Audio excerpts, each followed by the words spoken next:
Mafia boss despised the waitress who spilled wine on him until she took his hand and ran. The city of Ravensfield did not sleep. It merely changed its rhythm. By day, it was a grid of gray concrete and rushing commuters, but by night, it dissolved into a blur of neon and shadow.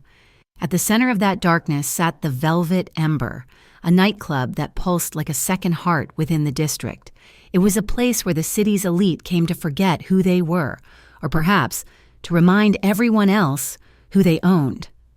Luca Valenti stood on the mezzanine balcony, looking down at the churning sea of bodies on the dance floor.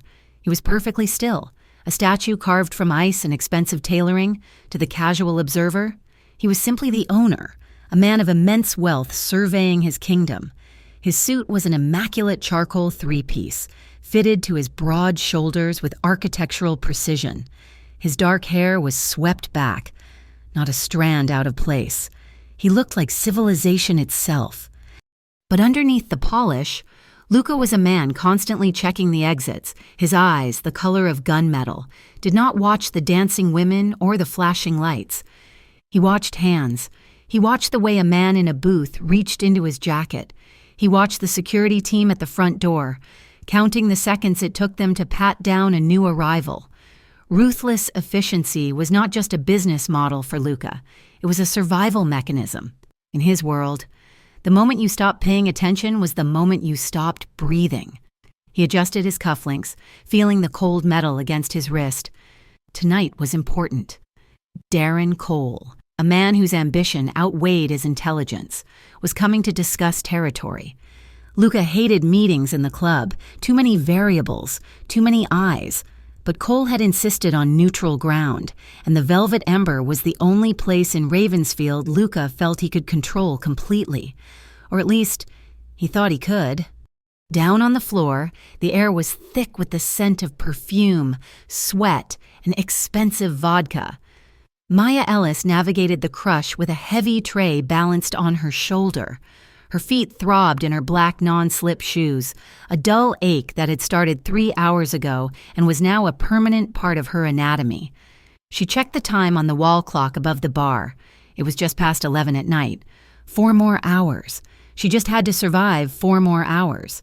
And she would have enough tips to cover the electricity bill and maybe put a dent in the pharmacy copay for Leo. Her younger brother's face flashed in her mind, pale, tired, but smiling when she had left the apartment that afternoon. The medication for his respiratory condition was costing her nearly half her monthly income, and the student loans from a degree she never got to finish were eating the rest. She was 24 years old, but she felt 50. Exhaustion was a heavy coat she wore everywhere, dragging at her shoulders, pulling down her eyelids. Maya, Table 7 needs a round of shots. The floor manager, a nervous man named Stephen, barked as she passed the service station. And straighten your apron. You look like a mess. I am going, Maya said, her voice tight. She wiped a stray lock of dark hair from her forehead. She had taken this shift because Stephen said he was short-staffed, but she knew he just wanted someone to run the VIP section who would not flirt with the customers. Maya was good at being invisible. She had learned that being seen usually led to trouble. But tonight, the universe had other plans. 10 minutes later, Stephen intercepted her near the kitchen. His face was pale, glistening with sweat. "Change of plans," he said, grabbing her arm. "I need you in the Platinum Lounge. The girl assigned there just got sick in the bathroom." Maya froze. The Platinum Lounge was Luca Valenti's private section. The staff had stories about Valenti. They said he fired people for blinking too loudly. They said he noticed everything. "I cannot go up there." "Stephen," Maya whispered, gripping her empty tray. "Put Sarah on it. She loves that section. Sarah is busy. You are the only one available. Just drop the drinks, keep your head down, and do not speak unless he speaks to you. Do you understand? It is Valenti and some heavy hitters tonight. Do not mess this up." The anxiety in his voice was contagious. Maya swallowed hard, her throat dry. She needed this job. She needed the money. She nodded, smoothing her black skirt with trembling hands. "Okay," she said, "I can do it." The Platinum Lounge was separated from the rest of the club by velvet ropes and 2 massive security guards who looked like they were carved from granite. They stepped aside as Maya approached, and the noise of the club instantly dampened, replaced by the low hum of conversation and the clink of crystal. The lighting here was dimmer, amber and gold. In the center booth, surrounded by men in dark suits, sat Luca Valenti. He was even more terrifying up close. He was listening to a man across from him. Darren Cole, she assumed, but his eyes were scanning the room. When Maya approached the table, those eyes snapped to her. They were cold, intelligent, and completely devoid of warmth. It felt like walking into the gaze of a predator. She set the fresh bottle of whiskey on the table, her hands moving with practiced care. Ice. One of the men barked. "Right away, sir," Maya said softly. She turned to the service cart behind her. Her heart was hammering against her ribs like a trapped bird. Just get the ice, pour the drinks, and get out. The lounge was crowded, too crowded, as Maya turned back with the silver ice bucket. A burst of laughter erupted from a group standing near the booth.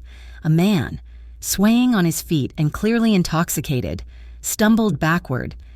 He slammed into Maya with the force of a linebacker. It happened in slow motion.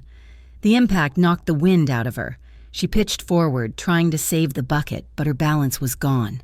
She flailed, her hand clipping a full glass of red wine sitting on the edge of the table. The glass took flight. Maya watched in horror as the dark crimson liquid arced through the air. It splashed squarely across the pristine white dress shirt and the charcoal lapel of Luca Valenti's suit. The glass shattered on the floor with a sound that seemed to echo like a gunshot. Then, there was silence. The music from the club below seemed to fade away. The conversation at the table stopped instantly. Every head turned. The man who had bumped into her scrambled away, disappearing into the crowd, leaving Maya standing alone in the center of the disaster. Luca did not move at first. He looked down at his chest, where the wine was soaking into the expensive fabric, looking dangerously like blood. He touched the wet spot with 2 fingers, then looked at the red stain on his skin. Slowly, terrifyingly slowly, he stood up. He towered over her. The air around him seemed to drop 10 degrees. Maya could feel the blood draining from her face. She was trembling, her hands shaking so hard she had to clasp them together to stop them. "Mr. Valenti, Maya started, her voice barely a whisper. He held up a hand. The gesture was small, but it silenced her instantly. He looked at her. He didn't look at her like she was a person. He looked at her like she was a stain on his floor, something unsightly that had ruined the symmetry of his evening. In front of Darren Cole, in front of his men. This was not just an accident, it was a lapse in control. It was disrespect. "You are clumsy," Luca said. His voice was low, a smooth baritone that carried more threat than a scream ever could. "It was an accident, sir," Maya said, desperation creeping into her tone. "A man bumped me from behind." I do not care about your excuses," Luca cut in, his eyes locking onto hers.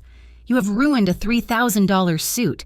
You have interrupted my business, and you are standing here wasting my time." The humiliation burned hot in Maya's chest, rising up her neck.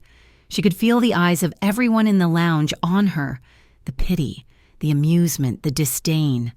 She wanted to shrink, to disappear, but something in her refused to crumble completely. She had worked double shifts for 3 weeks straight. She had eaten instant noodles for dinner so Leo could have fresh vegetables. She was exhausted, and she was terrified, but she was not trash. "I will pay for the cleaning," she said, her voice shaking but audible. Luca laughed. It was a dry, humorless sound. "You cannot afford to clean this suit? Get out of my sight." He turned his head toward the entrance of the lounge, where the manager, Stephen, was freezing in horror. "Get her out of here," Luca ordered, his voice flat. "And make sure she never sets foot in this building again." Maya felt the words like a physical blow. "You cannot fire me," she said, the words slipping out before she could stop them. "Please, I need this job." Luca turned back to her. His expression hardened. For a second, he saw the fire in her eyes, the refusal to just hang her head and cry. It annoyed him. He was used to fear. He was used to obedience. He did not like defiance, especially from a waitress who smelled like cheap soap and desperation. "You're fired," he said, leaning down slightly so only she could hear the steel in his voice. "Leave now, before I have security throw you out." Tears pricked at the corners of her eyes, but she bit the inside of her cheek until she tasted iron. She would not give him the satisfaction. She met his gaze for 1 second longer, a look of pure, blazing anger, and then turned on her heel. She walked past the smirking bodyguards, past the horrified manager, and into the service corridor. As soon as the heavy door swung shut behind her, the sounds of the club muffled. Stephen was right behind her.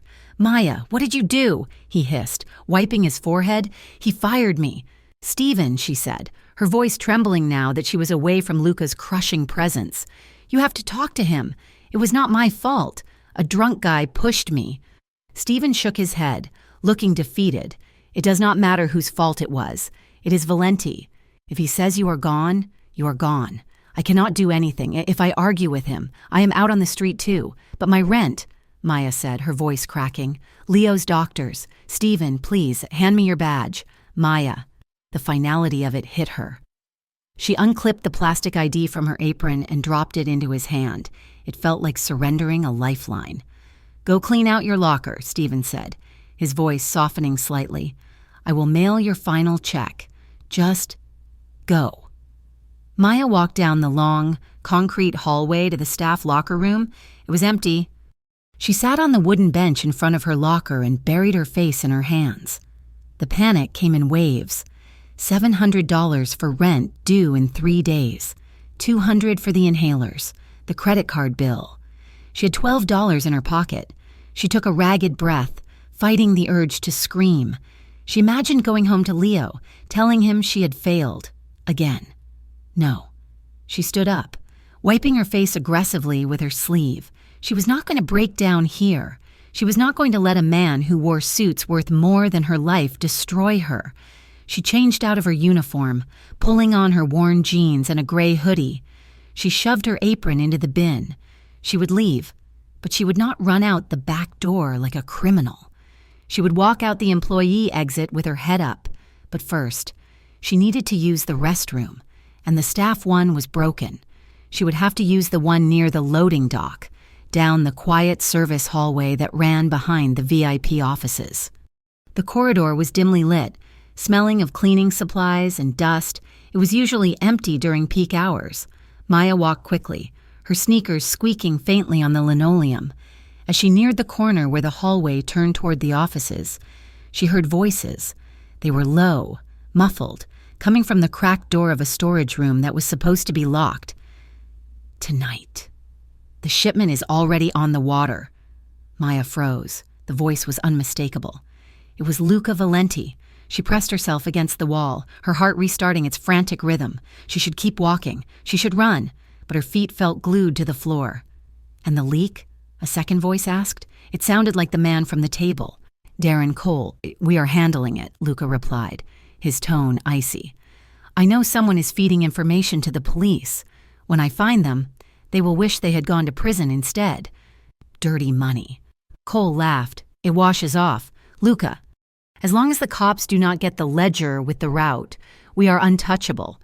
The ledger is safe. You just worry about your end of the deal. If this shipment gets intercepted, Cole, I will not be looking for a rat. I will be looking for you." Maya's breath caught in her throat. Shipment. Police. Ledger. This was not just club business. This was the kind of conversation that got people killed. She had to get out. Now. She took a step back, moving as slowly as possible. She turned her body, preparing to sprint back the way she came, but as she turned, her elbow struck the handle of a metal cleaning cart parked against the wall. Clang. The sound was sharp and loud in the quiet hallway. It echoed like a bell. The voices in the room stopped instantly. Maya panic spiked. She lunged forward to run, but before she could take 2 steps, the door to the storage room flew open. A massive hand clamped onto her upper arm, jerking her back with enough force to make her teeth rattle. "Going somewhere?" a deep voice growled. It was Marco, Luca's head of security. He was huge, a wall of muscle in a black suit. He dragged her easily toward the open door, ignoring her struggles. "Let me go," Maya gasped, clawing at his fingers. "I didn't hear anything. I was just leaving." Marco threw her into the room. She stumbled, catching herself on a stack of crates before she hit the floor. She looked up. The room was small, lit by a single harsh bulb. Darren Cole was leaning against a desk, looking amused, and Luca Valenti was standing in the center of the room, his jacket off, the white shirt stained red with wine still clinging to his chest. When he saw her, his expression shifted from alertness to dark recognition. "You," he said. "The waitress." Maya straightened up, backing away until she hit the wall. "I came to use the bathroom." She lied, her voice shaking but defiant. "I did not hear anything." Luca stepped closer. He moved with a predatory grace, closing the distance between them until she could smell the expensive cologne and the faint, metallic scent of danger that clung to him. "You're a terrible liar, Maya," he said, using her name for the first time. It sounded foreign on his tongue. He looked at Marco. "Did she have a phone?" "No." Marco grunted. "Just her hands." Luca turned his gaze back to Maya. He studied her face, searching for something. He saw the fear, yes, but he also saw the intelligence. She had understood what she heard. He could see it in the wideness of her eyes. "I told you to leave," Luca said softly. "I told you to get out of my sight. I was trying," Maya shot back, her fear turning into a sharp, defensive edge. "I was trying to leave.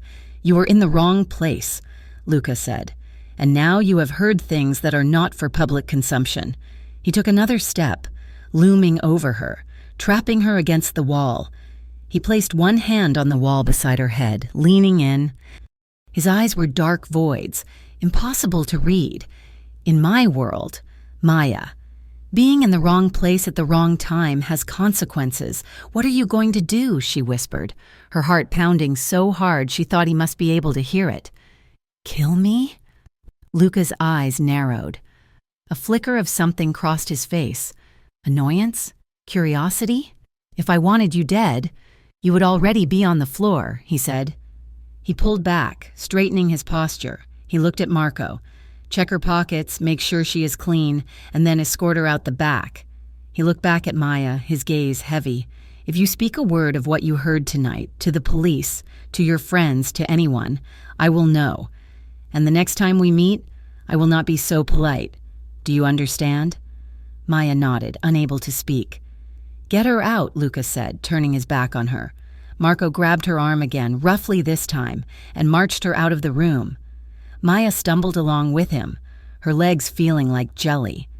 As she was shoved out the heavy steel exit door into the cold night air of the alley, she gasped, sucking in oxygen like a drowning woman. She was alive. She was fired, broke, and terrified, but she was alive. But as she walked quickly toward the bus stop, hugging her hoodie tight around her, she could not shake the feeling of Luca Valenti's eyes burning into her back.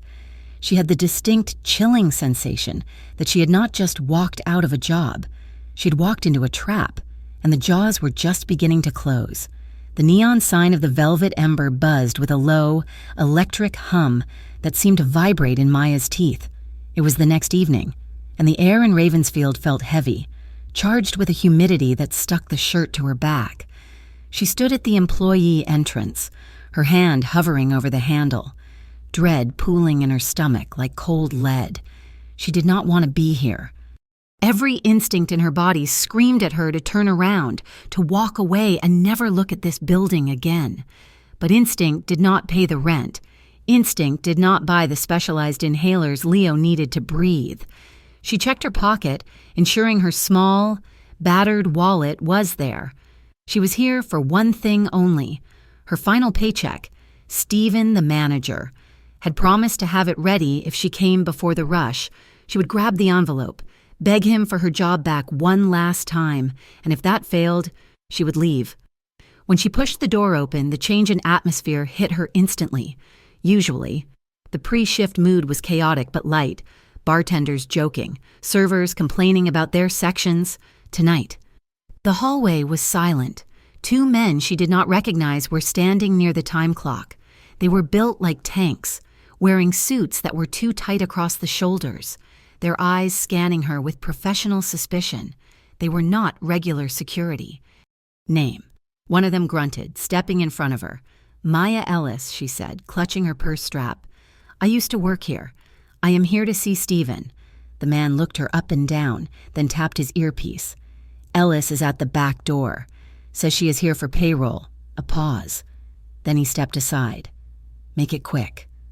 Maya walked past them, her heart hammering. The tension in the club was palpable. It felt like the air before a thunderstorm, when the pressure drops so low it makes your ears pop.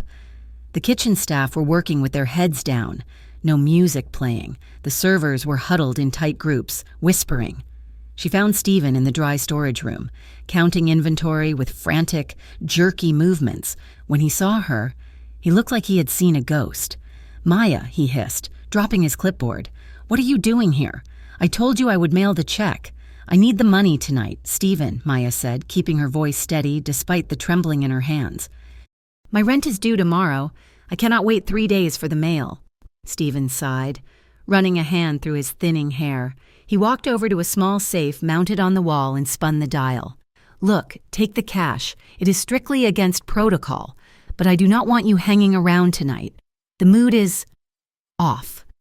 Maya took the envelope he held out. She gripped it tight.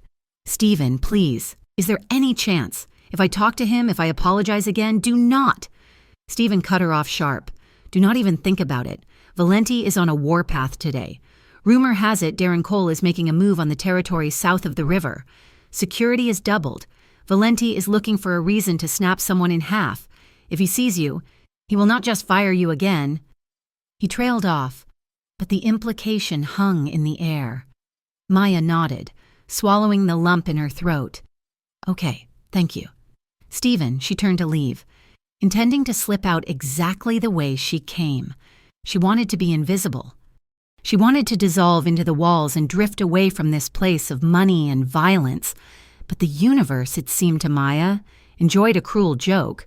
To avoid the main corridor where the new security guards were posted, she took the narrow service hallway that ran behind the VIP suites.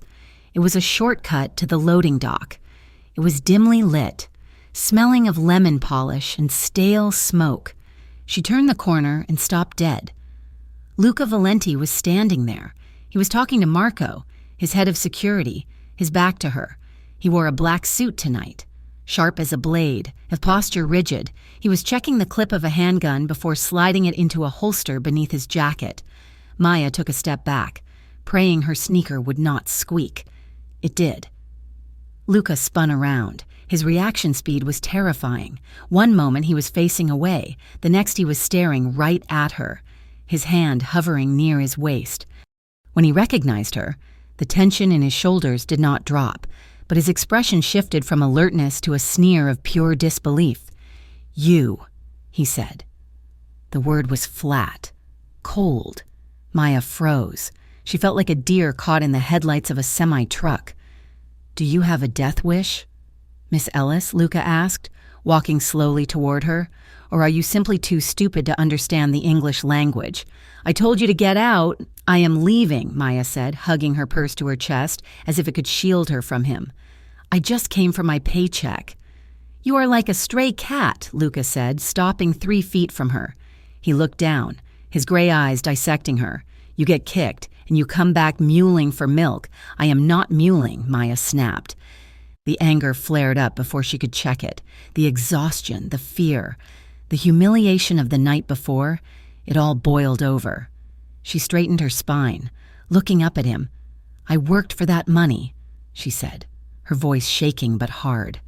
"I have bills to pay. I have a brother who needs medication. I do not have the luxury of pride. Mr. Valenti, I came here because I need to survive." Luca stared at her. He had expected tears. He had expected begging. He was not used to the help looking him in the eye and snapping back. For a split second, his gaze dropped to her hands. They were trembling violently against the strap of her bag. She was terrified. He could see the pulse jumping in her throat, but her chin was lifted, and her eyes were burning with a desperate, furious light. It was interesting. "Take your money," Luca said, for us, his voice dropping an octave. "And go. If I see you again, I will have Marco throw you into the street personally." "I am going," Maya whispered. She stepped around him, pressing her back against the wall to maintain as much distance as possible. The air between them crackled, electric and uncomfortable. Luca watched her pass. He felt a strange irritation in his chest, a grit he could not wash away. She was nothing. A waitress. A complication. Why did she look at him like that? Like he was the one who was lost? He turned away, dismissing her from his mind. He had bigger problems. Cole was escalating. Tonight was going to be bloody— "Luca," Marco said, touching his earpiece. "Front door says—" The sentence was never finished. The world exploded. It started with a sound like thunder, cracking from the front of the club. Glass shattered, thousands of pounds of expensive, tempered glass raining down onto the marble floor of the lobby. Then came the screams, high-pitched, terrified shrieks that cut through the sudden silence. And then, the distinct, rhythmic pop-pop-pop of automatic gunfire. "Get down," Marco roared, shoving Luca toward the cover of a structural pillar. Maya, who had been 5 steps away, spun around. The service hallway opened out onto a mezzanine balcony that overlooked the main floor. From her vantage point, she could see the chaos erupting below. Men in ski masks were pouring through the shattered front entrance. Flashes of muzzle fire lit up the gloom. Patrons were scrambling, diving under tables, trampling each other in a desperate stampede for the exits. Luca had his gun out. He was moving not with panic, but with icy precision. He was scanning the floor, assessing threats. Movement above caught Maya's eye, on the opposite balcony, across the atrium. A shadow moved separate from the panicked crowd. A man dressed in black was steadying a rifle against the railing. He was not firing at the crowd. He was aiming down into the service hallway. Maya saw the red dot. It was a small, crimson laser, cutting through the dusty air. It slid across the floor, climbed up the wall, and settled directly on the center of Luca Valenti's chest. Luca was looking at the main floor. He did not see it. Time seemed to warp. It stretched and thinned. Maya did not think. She did not weigh the pros and cons. She did not remember that this man had humiliated her, fired her, and treated her like garbage. She just saw a man about to die. "Luca!" she screamed. She threw herself forward. She launched her body at him with every ounce of strength she possessed. She slammed into him from the side. Luca, caught off guard, stumbled. Her momentum carried them both hard to the right. A split second later, the air where Luca's head had been was occupied by a high-velocity bullet.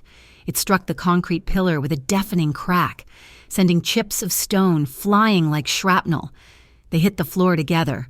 The impact knocked the breath out of Maya. She landed hard on her hip, but Luca took the brunt of it. He twisted in midair, instinct taking over even as he fell, so that when they struck the ground, his back hit the tiles and she landed on top of him. Another bullet chewed up the floorboards inches from their heads. "Stay down," Luca snarled. He rolled, reversing their positions in one fluid motion.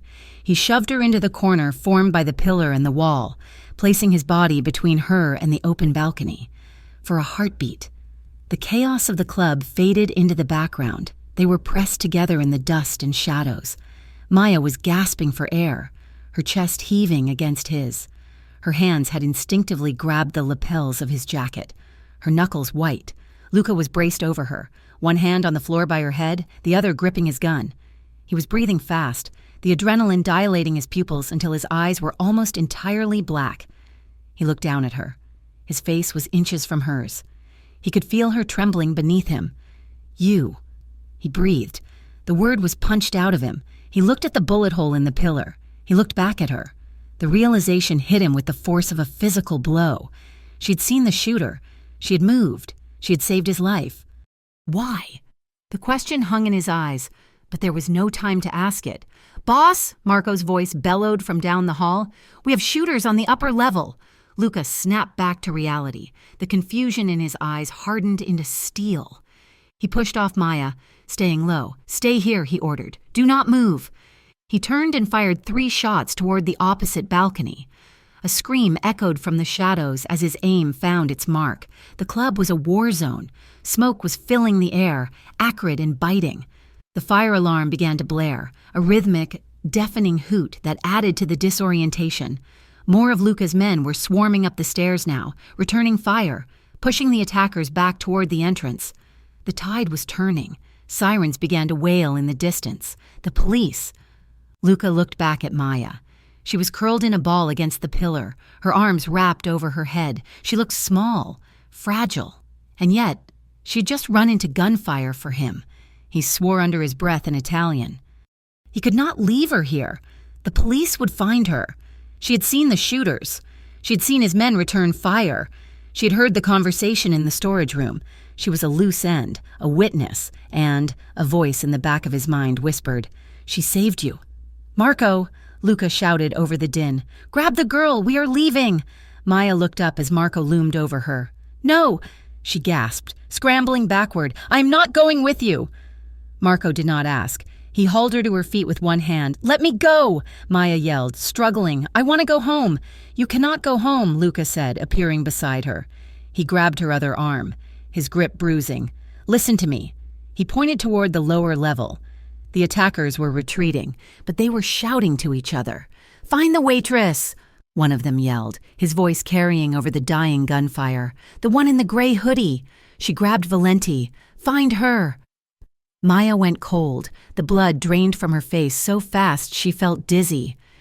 "They saw you," Luca said, his voice grim. "You are involved now, Maya. If you stay here, the police will arrest you as an accomplice, or Darren Cole's men will find you before the cops do." Maya looked at the chaos below. She looked at the shattered glass, the bodies on the floor. She heard the voice again. The waitress. Find her. She looked at Luca. His face was hard, unyielding, but his hand on her arm was steady. It was the only steady thing in a world that had just tilted off its axis. "Come with me," Luca said. It was not a request. It was an order. But there was something else in it, too. Urgency. Maya hesitated for one agonizing second. Then she nodded. "Move," Luca commanded. They ran. They burst out through the rear exit, into the cool night air. A black SUV was idling in the alley, engine purring. Marco threw the back door open. Luca shoved Maya inside and dove in after her. Marco jumped into the passenger seat. "Go!" Luca shouted to the driver.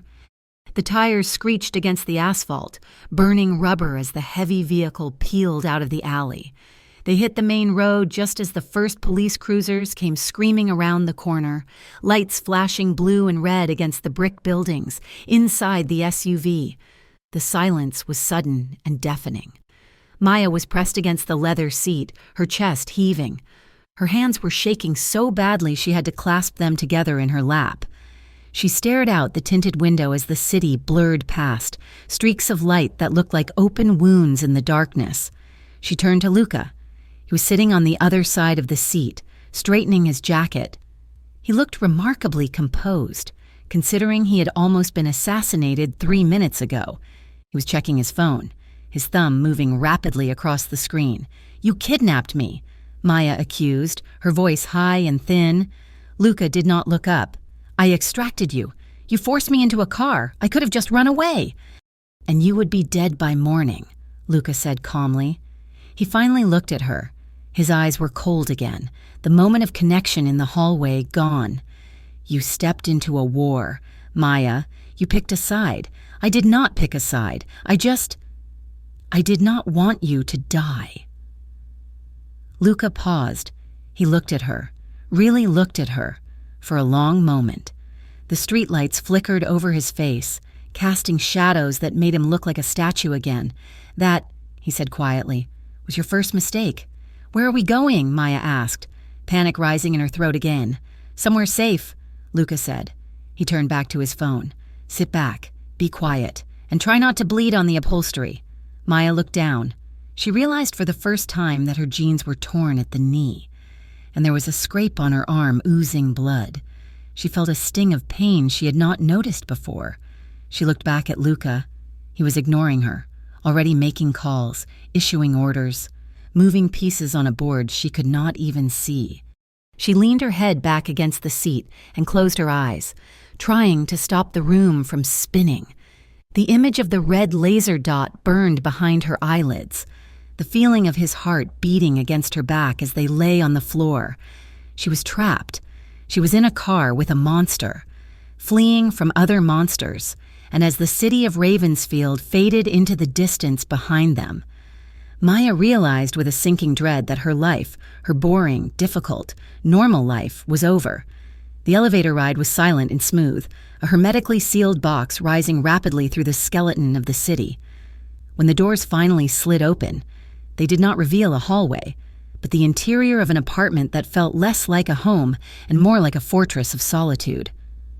Luca Valenti walked in first, tossing his keys onto a glass console table with a sharp clatter. He did not look back to see if Maya was following. He knew she had no choice. Maya stepped over the threshold, her sneakers squeaking faintly on the polished concrete floors. The space was vast, defined by sharp lines and shadows. It was a penthouse unit on the edge of Ravensfield, where the dense cluster of skyscrapers began to thin out into the industrial district. The furniture was low, Italian and black. There were no photographs on the walls, no throw pillows, no clutter. It was a space designed by someone who viewed comfort as a weakness and personal artifacts as liabilities. But the view was staggering. Floor-to-ceiling windows spanned the entire length of the main living area, offering a panoramic view of the city grid below. From this height, the sirens and the violence seemed abstract, reduced to rivers of red and white light flowing through concrete canyons. "You will stay here," Luca said. His voice was flat, devoid of the adrenaline that had fueled their escape. He walked to the window and stared out, his reflection ghostly against the dark glass. "For how long?" Maya asked. Her voice sounded small in the cavernous room, but she stiffened her shoulders, refusing to let him see how much she was trembling. "Until I figure out what to do with you," Luca replied without turning around. The dismissal in his tone ignited a spark of anger in her chest that burned through the fear. She was not a package to be stored. She was not a problem to be solved. She was a person with a life, a job, however precarious, and a brother who was probably wondering why she was not answering her phone. "I am not staying here," Maya said. She turned on her heel and marched back toward the elevator doors. They were sleek, brushed steel, reflecting her disheveled appearance, the gray hoodie, the torn jeans, the smudge of dirt on her cheek. She reached for the call button. Nothing happened. The panel was dark. She pressed it again, harder, still nothing. Panic flared, hot and sharp. She spun around and ran for the heavy front door she had just walked through. She grabbed the handle and yanked it open. A wall of black fabric blocked her path. Marco stood there, his massive frame filling the doorway. He looked down at her with an expression that was not unkind, but entirely immovable. He did not say a word. He simply folded his arms across his chest. Maya took a step back, her heart hammering against her ribs. She turned to face Luca. He had turned from the window and was watching her with a detached curiosity, like a scientist observing a rat in a maze. "The elevator requires a key card," Luca said calmly, "and Marco will not let you pass. You can scream if you like. The walls are soundproof." "You cannot keep me here," Maya shouted, her hands balling into fists. "This is kidnapping. It is protective custody," Luca corrected. "I do not need your protection." "Do you think Darren Cole cares that you are just a waitress?" Luca asked.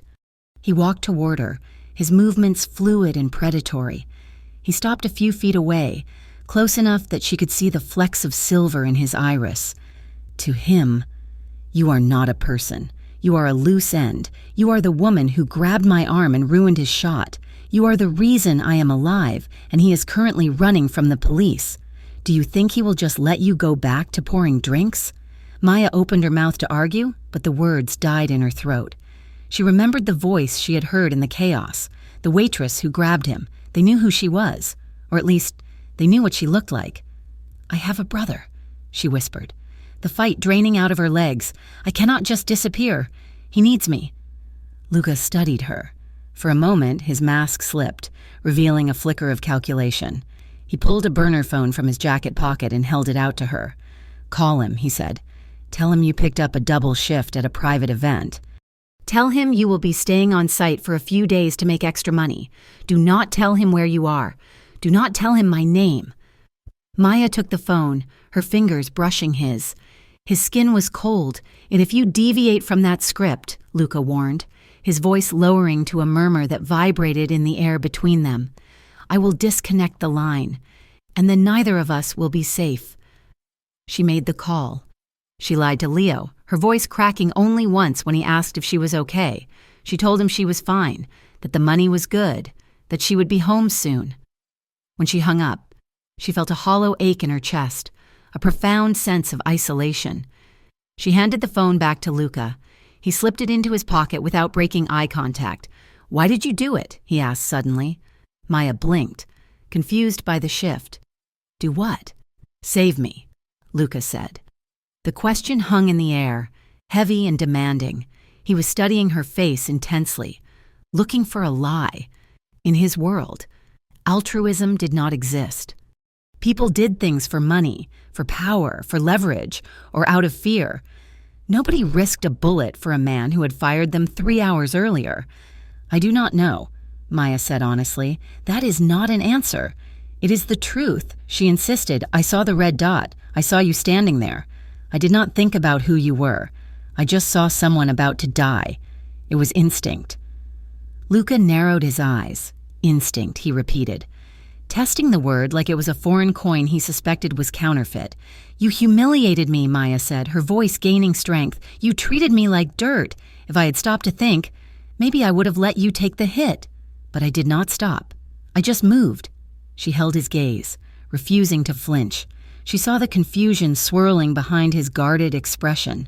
He could not categorize her. She was not an enemy, but she was not an ally. She was a variable he could not control. And Luca Valenti hated things he could not control. He turned away abruptly, breaking the tension. "There is a guest room down the hall. Second door on the left," he said, walking toward the kitchen. "Stay out of the master bedroom. Do not touch the windows." He left her standing in the middle of the room, feeling smaller than she ever had in her life that night. The apartment was filled with the blue glow of the television. Luca sat on the leather sofa, a glass of amber liquid in his hand, watching the local news. Maya stood behind the couch, unable to sit, her arms wrapped around herself. The screen showed shaky footage of the velvet ember. Police lights strobed against the shattered glass of the entrance. A reporter in a trench coat was speaking breathlessly about a gang-related shootout that had left 3 people in critical condition. Police are searching for Darren Cole, a known associate of the Valenti crime family, in connection with the attack. The reporter said, "Sources say the target was Luca Valenti himself, though his whereabouts are currently unknown." Then, the image changed. It was a grainy still frame taken from a security camera inside the club, likely leaked by a corrupt officer or a frightened staff member. It was blurry, but the figures were distinguishable. Luca, on the floor, gun in hand, and beside him, her face obscured by motion but her gray hoodie clearly visible, was Maya. Police are also looking to identify this woman, seen fleeing the scene with Valenti, the reporter continued. She is believed to be a staff member, though her name has not been released. It is unclear if she is a victim or an accomplice. Maya felt the blood drain from her face. She stumbled back a step, her hand flying to her mouth. "They put me on the news," she whispered. Luca took a slow sip of his drink, his eyes fixed on the screen. "They blurred your face," he said coolly. "It is not a clear ID." "My hoodie," Maya said, her voice rising in panic. "My hair. People know I work there. My landlord will see this. Leo's school teachers will see this." "You are invisible to them, Maya," Luca said, turning to look at her over the back of the sofa. "To the world. You are just a pixelated ghost, but to Darren Cole, you are a target. That is why you are here." "My normal life is gone," she said, the realization crashing down on her. "I cannot go back to the diner. I cannot walk down the street. You dragged me into this hell." "I seem to recall you throwing yourself into the line of fire," Luca countered sharply. "Because I am a human being," Maya shouted. "Because I am not like you." She spun around and marched into the kitchen, needing to be away from him, away from the image on the screen that proved her existence had been erased and replaced with a question mark. She began opening cabinets aggressively, slamming them shut when she found them empty. She needed to do something with her hands. She needed to eat, though her stomach was churning with nausea. Vodka, whiskey, gin, a lonely box of crackers. "Do you not eat?" she muttered, opening the sleek, stainless steel refrigerator. It contained 2 bottles of water, a jar of olives, and a block of Parmesan cheese. "I eat out." Luca's voice came from the doorway. Maya jumped. He had followed her. He had taken off his suit jacket and rolled up the sleeves of his white shirt, revealing forearms that were corded with muscle and dusted with dark hair. It was a domestic look that sat uneasily on him, like a wolf wearing a collar. "Move," he said. He walked past her and opened a lower cupboard she had missed. He pulled out a bag of dried spaghetti, a bottle of olive oil, and a head of garlic. "You cook?" Maya asked, skepticism dripping from her tone. "I am Italian." "Maya," he said dryly, "I do not just eat bullets and glass." He moved with the same efficiency in the kitchen as he did in the club. He set a pot of water to boil, crushed the garlic with the flat of a knife, and grated the cheese. Maya watched him, leaning against the counter, her arms crossed. "This does not make us friends," she said. "I am not looking for friends," Luca replied, dropping the pasta into the water. "I am making sure you do not pass out from low blood sugar on my floor. I do not want to clean it up. You have enough money to buy this whole building," Maya said, gesturing around the apartment, "but you have nothing in it. It is empty, just like you." Luca paused, the wooden spoon still in his hand. He looked at her, his expression unreadable. "Money buys safety. Maya, it buys walls. It buys silence. It buys corruption." She shot back. "I heard you in that storage room, talking about dirty money, about shipments. You poison this city. And then you sit up here in your glass tower and watch it bleed. You have a very romanticized view of morality for someone who is about to be evicted," Luca said, his voice dropping. "Do you think the bank cares where the money comes from? Do you think the pharmaceutical company pricing your brother's medication out of reach cares about morality? They are the real gangsters. Maya, they just wear better suits and have lawyers to write their laws. I provide a service. I provide order. You provide violence," she said. "Violence is the language of the world," he said, turning back to the stove. "I just speak it better than most." He drained the pasta and tossed it with the oil, garlic, and cheese. He plated it into 2 bowls and slid one across the island toward her. "Eat," he commanded. Maya looked at the bowl. The smell of garlic and olive oil filled the air, rich and comforting, a stark contrast to the cold conversation. Her stomach growled, betraying her. She picked up a fork. They ate in silence for a few minutes, the only sound the clink of silverware against ceramic. The tension was still there, but it had shifted. It was no longer just fear. It was a clash of worldviews. 2 people from opposite ends of the spectrum forced to sit at the same table. As Maya reached for her water glass, her sleeve rode up. Luca's hand shot out and caught her wrist. Maya gasped, pulling back, but his grip was firm. "What are you doing? You are bleeding," he said. He turned her arm over. There was a jagged cut running along her forearm, likely from when they had hit the floor at the club. The blood had dried on the edges, but the center was still oozing red. "I did not notice." Maya whispered. The adrenaline must have masked the pain. Now that she looked at it, it throbbed with a dull, hot rhythm. "Sit," Luca ordered. He disappeared into the bathroom and returned a moment later with a first aid kit. He pulled a stool over and sat in front of her, his knees brushing against hers. Maya held her breath as he took her arm. She expected him to be rough. Everything about him was hard edges and sharp lines, but his touch was startlingly gentle. He used an antiseptic wipe to clean the wound, his movements precise and careful. "This will sting," he murmured, not looking up. It did sting, a sharp bite that made her hiss through her teeth. Luca paused, blowing softly on the skin to cool it. The sensation sent a shiver racing up her spine that had nothing to do with pain. She watched him. His lashes were long, casting shadows on his cheekbones. The harsh overhead light caught the silver threads in his dark hair. up close. He did not look like a monster. He looked like a man who was very, very tired. He applied a butterfly bandage, pulling the edges of the skin together, then began to wrap it with gauze. His fingers were warm against her cool skin. His thumb brushed over the pulse point on the inside of her wrist, lingering for a fraction of a second too long. Maya's breath hitched. Luca froze. He looked up. His eyes met hers, and for a moment the air in the kitchen vanished. There was no club, no Darren Cole, no gunshots. There was just the heat of his hand on her arm and the sudden, terrifying awareness of how close they were. Maya saw something shift in his gray eyes. It was a crack in the ice, a flash of vulnerability that mirrored her own.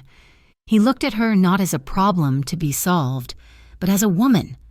His gaze dropped to her lips, hovered there for a heartbeat that stretched into an eternity, and then snapped back to her eyes. The moment was fragile, suspended on a wire. Then, Luca blinked. The mask slammed back into place. He straightened up abruptly, releasing her arm as if it had burned him. "Keep it dry," he said, his voice rough. He stood up and walked to the sink, turning his back to her to wash his hands. The water ran loud and harsh, drowning out the sound of her own racing heart. Maya touched the bandage, the warmth of his fingers still ghosting on her skin. Later that night, a storm rolled in off the coast. Rain lashed against the floor-to-ceiling windows, blurring the city lights into streaks of watercolor. Thunder rumbled low and deep, shaking the glass in its frames. Maya could not sleep. The guest room was too quiet, the sheets too expensive and cold. Every time she closed her eyes, she saw the gun, the red dot, the blood on Luca's shirt. She walked out into the living room, wrapping a blanket around her shoulders. Luca was there. He was standing by the window, staring out into the storm. He had discarded the shirt and was wearing a plain black t-shirt that clung to his frame. He looked solitary, a dark silhouette against the chaos of the weather outside. He sensed her presence before she spoke. "Go to bed, Maya," he said quietly. "I can't," she admitted. She walked over to stand beside him, leaving a few feet of distance between them. The glass was cold, radiating a chill that seeped into the room. "Are you afraid of the storm?" Luca asked. "I am afraid of everything right now," she said. She looked at his reflection in the glass. "I am scared that I will never get my life back. I am scared for Leo. If something happens to me, he has no one. Our parents are gone. It is just us. If I disappear into your world, he is the one who pays the price." Luca remained silent for a long time. He watched the rain run in rivulets down the pane. "I know that fear," he said finally. His voice was so low she had to lean in slightly to hear him. "You?" Maya asked. "You do not look like you are afraid of anything. Fear is the only thing that keeps us alive," he said. "I had a younger sister, Julia." Maya turned her head to look at him. He had never mentioned family before. "What happened to her?" she asked softly. Luca's jaw tightened. A muscle feathered in his cheek. "We grew up in a neighborhood where you either became a predator or you became prey," he said. "I was busy trying to be a predator. I thought if I was strong enough, scary enough, no one would touch us." He paused, his eyes unfocused, looking at a past she could not see. "I was wrong," he said, the words clipped and sharp. "I was not there when she needed me. I was out making a name for myself, and because no one protected her, she is gone." He did not elaborate. He did not need to. The weight of the loss hung around him like a shroud. It explained the walls, the paranoia, the obsessive need for control. He wasn't just power-hungry, he was terrified of failing again. Maya felt a pang of empathy so sharp it hurt. She stepped closer, closing the gap between them. "I am sorry," she whispered. Luca turned to look at her.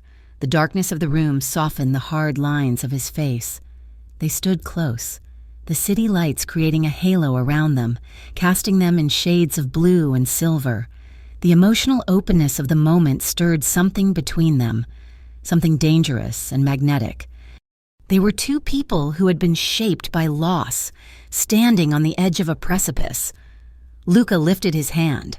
For a second, it looked like he was going to touch her cheek. His fingers hovered inches from her skin, trembling slightly. Maya held her breath, her body leaning instinctively toward his warmth. She wanted him to bridge the gap. She wanted to feel that connection again, the one she had felt when they were lying on the floor of the club. But Luca pulled his hand back. He curled his fingers into a fist and dropped his arm to his side. The vulnerability vanished, replaced by a rigid wall of discipline. "Go to sleep, Maya," he ordered. His voice was rougher than usual, grating like gravel. "Luca," she started. "Do not—" He cut her off. "Go to the guest room, lock the door." He turned away from her, walking toward the master bedroom without looking back. He moved quickly, as if he were fleeing a threat far greater than Darren Cole. He shut his door firmly. Maya stood alone in the dark living room, the sound of the rain filling the silence. She touched her cheek where his hand had almost been. She could still feel the phantom heat of his proximity. She realized then that the danger wasn't just outside the apartment. It was inside, too. She was starting to see the man beneath the monster, and that terrified her more than any gun ever could. Because if she started to care about Luca Valenti, she knew she would never truly be able to run away. 4 days had passed since the shooting at the Velvet Ember, and the silence in the penthouse apartment had developed a texture of its own. It was a heavy, pressurized silence, like the air inside a submarine deep underwater. To Maya, the apartment was a paradox. It was the safest place she had ever been, guarded by steel doors, high-tech security systems, and Marco, who stood in the hallway like a stone golem, yet she felt suffocated. She was used to the noise of the city, the constant hustle of the diner, the sound of Leo playing video games in the next room. Here, the only sound was the hum of the refrigerator and the occasional click of Luca's laptop keys. She could not sit still. The debt she felt she owed him for protection sat on her chest like a physical weight. She insisted on paying him back, not with money, which she did not have, but with labor. On the 5th morning, Luca walked into the kitchen to find Maya on her hands and knees, scrubbing the grout of the pristine tile floor. She had tied her hair back with a rubber band and was wearing one of his old T-shirts that hung to her knees. "What are you doing?" Luca asked, stopping dead in the doorway. And he was holding a cup of espresso, dressed in his usual dark trousers and a crisp white shirt, looking as if he had just stepped out of a magazine spread. "Cleaning," Maya said, not looking up. She scrubbed harder. This floor was disgusting. "I do not think anyone has actually washed it in 6 months. It is cleaned weekly by a service," Luca said, stepping around her carefully. "They missed a spot," Maya retorted. Luca sighed, a sound of profound irritation. "Maya, get up. You do not work for me. You are a guest. Guests do not scrub the floor." "I am not a guest," Maya said, sitting back on her heels and blowing a strand of hair out of her face. "Guests are invited. I was kidnapped, and since I am eating your food and using your electricity, I am going to clean. It is the only way I can sleep at night without feeling like a charity case." Luca leaned against the counter, watching her. He should have been annoyed. He liked his space controlled, static, and empty. But Maya was a chaotic variable. She turned on the radio to a pop station he detested. She left books on the sofa. She smelled like vanilla and cheap soap, a scent that was slowly invading every corner of his sterile fortress. And disturbingly, he found he did not hate it as much as he should. "You are stubborn," he said, taking a sip of his coffee. "And you are a control freak," she shot back, dipping her sponge into the bucket. Their arguments had become a daily ritual, a strange form of banter that replaced the terror of the first night. It was easier to fight about the volume of the music or the way she folded the towels than to talk about the men with guns looking for them.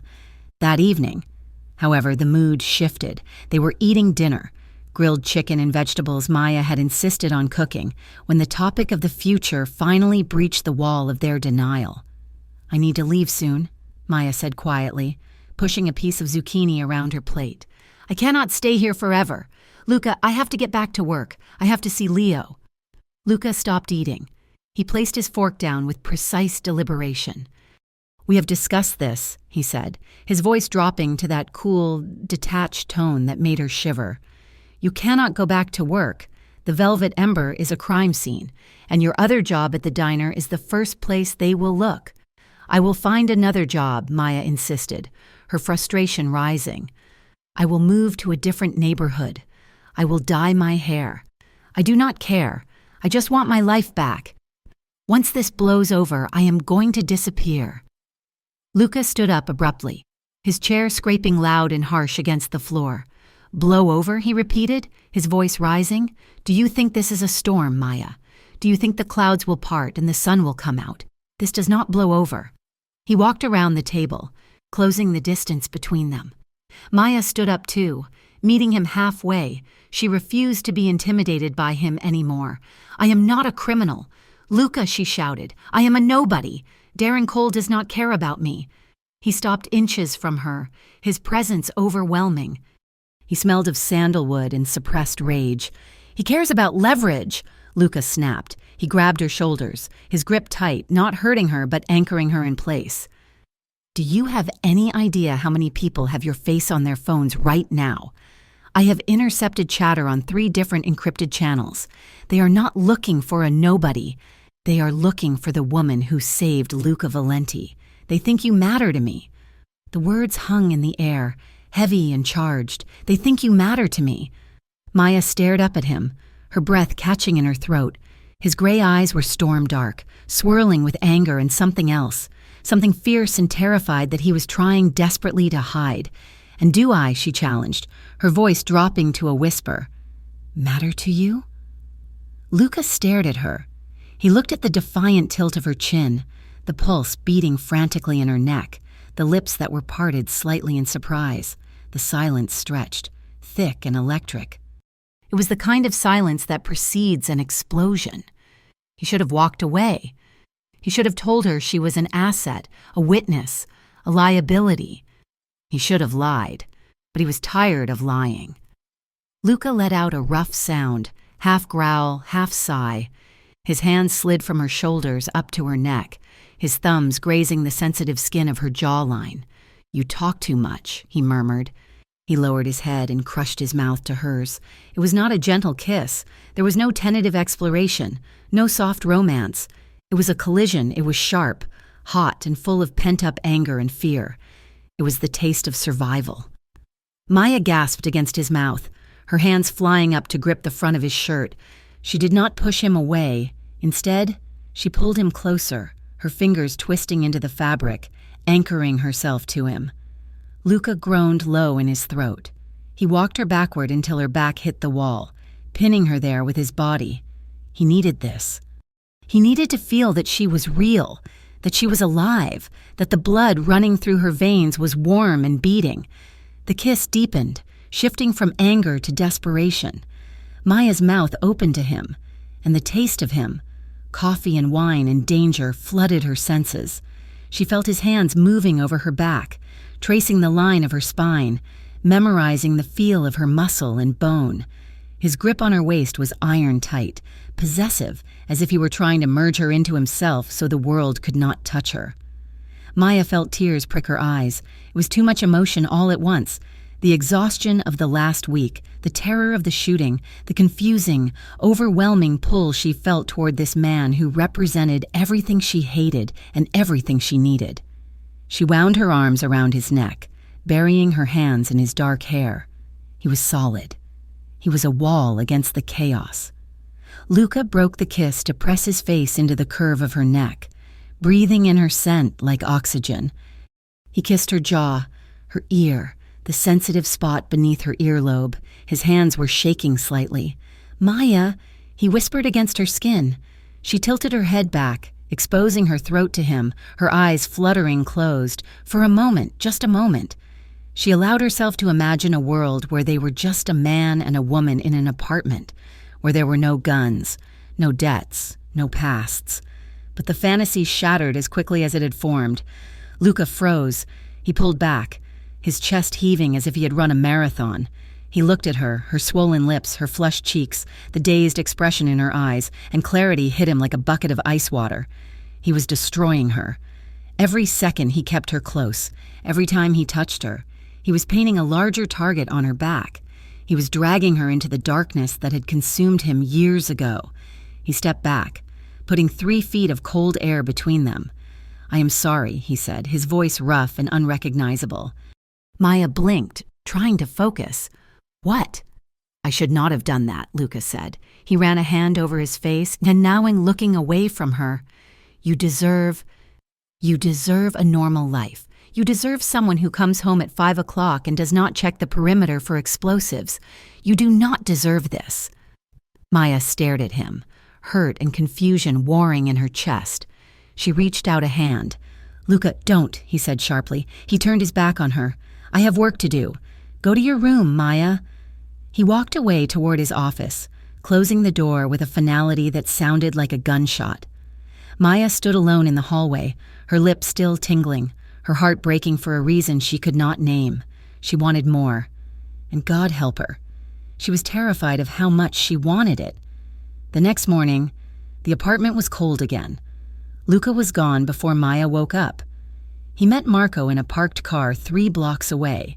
The engine was idling, the heater blasting against the morning chill. "Is it ready?" Luca asked, not looking at his bodyguard. Marco nodded. He handed over a thick manila envelope. New social security number, birth certificate, driver's license, state of Oregon. "It is good work, boss. It will pass a background check. There is a bus ticket to Portland leaving tonight at 8 and $10,000 in cash." Luca took the envelope. It felt heavy in his hands. It felt like failure. "She's safe there?" Luca asked. "As safe as she can be," Marco said. "Cole's Reach does not go that far west. If she keeps her head down, she starts over." Luca nodded. It was the only way. He had convinced himself of that in the long, sleepless hours of the night. His feelings, whatever this dangerous, volatile thing in his chest was, did not matter. Protecting her mattered, and the only way to protect her was to excise her from his life completely. Send her away, he told himself. Save her. But while Luca was planning her escape, Darren Cole was tightening the noose. Across the city, in a damp basement that smelled of mold and rust, a man named Ricky, one of Luca's low-level runners, was tied to a chair. He had not been a hard nut to crack. Darren Cole did not even have to get his hands dirty. His enforcers had done the work. "Please," Ricky wheezed, blood dripping from his nose. "I told you, I don't know her name, but you know what she looks like," Cole said, stepping out of the shadows. He was a sleek, reptilian man with a smile that never reached his eyes. You saw her leave with him. She was small, brunette. Worked the VIP section. Ricky stammered. "Good," Cole said. He turned to his men. "Put the word out. Any brunette who has disappeared in the last 5 days, check the staff records from the Ember. I want a name. And I want to know where Valenti has stashed her. If he is hiding a waitress, it means she is special. And if she is special to him, she is useful to me." By mid-afternoon, Maya was climbing the walls. Luca had returned but had locked himself in his office. The apartment felt like a cage. She needed air. She needed to feel like a human being and not a prisoner. Luca had told her strictly not to leave the building, but the grocery store on the ground floor was technically part of the complex. It was just an elevator ride down. She needed feminine products, something she was too embarrassed to ask Marco for, and she craved the simple autonomy of buying a bag of chips. She checked the peephole. The hallway was empty. Marco must have been on a break or patrolling the perimeter. She grabbed her hoodie, pulled it up over her head, and slipped out. The elevator ride down was uneventful. The lobby was quiet. She walked into the small, high-end bodega attached to the building, keeping her head down. She bought what she needed quickly, paying with a crumpled $20 bill from her pocket. As she walked out of the sliding glass doors, clutching her plastic bag, she breathed in the city air. It smelled of exhaust and rain. It smelled like freedom. She turned to go back to the residential entrance. Across the street, a gray sedan was idling. It was nothing unusual. Cars idled in the city all the time. But as Maya glanced at it, the window rolled down. 2 men were sitting in the front. They were not looking at their phones. They were not looking at the traffic. They were looking directly at her. Maya froze. One of the men, the passenger, raised a phone to his ear. his eyes locked onto hers, cold and predatory. He murmured something, his gaze dropping to the bag in her hand, then back to her face. He nodded slowly. Maya's stomach dropped through the floor. It was instinct, primal and screaming. "Run!" She spun around and bolted for the lobby doors. She slammed her hand against the elevator button, her heart hammering against her ribs like a trapped bird. "Come on, come on, come on," she whispered frantically. The doors opened. She threw herself inside and jabbed the button for the penthouse.